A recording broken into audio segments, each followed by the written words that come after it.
Figli delle stelle, per una serata in cui staremo tutti invece sotto un cielo pieno di stelle cadenti, come quello del 10 agosto 2017. Ma qual è la canzone migliore che le potrei dedicare a sta ragazza per la serenata? Mi dia un'idea. Ti amo. Amo, ti amo, ti amo, ti amo, ti amo,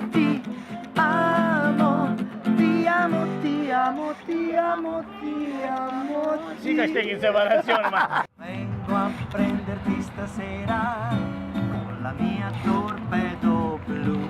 Popi Popi? Ha fatto il Popi Popi? No, no, il Popi Popi lo fa, il Popi Popi lo fa lo sposo! Il Popi Popi lo fa lo sposo!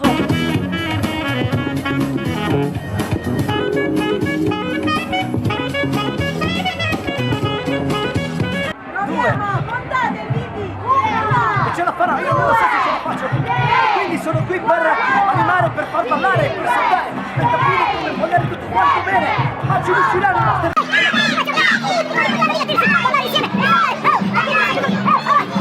Perché io ho notato che loro hanno lavato bene, lei invece ha sbagliato candela.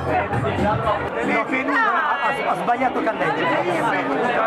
Ci siamo. Beh, diciamo che a questo punto l'atmosfera è quella giusta per dare il via ad una grande giornata in cui avremo due stelline che hanno detto sì, lo voglio. Applauso per gli sposi con Strillo, vai!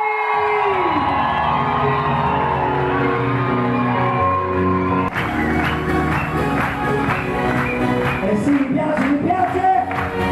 Lunga!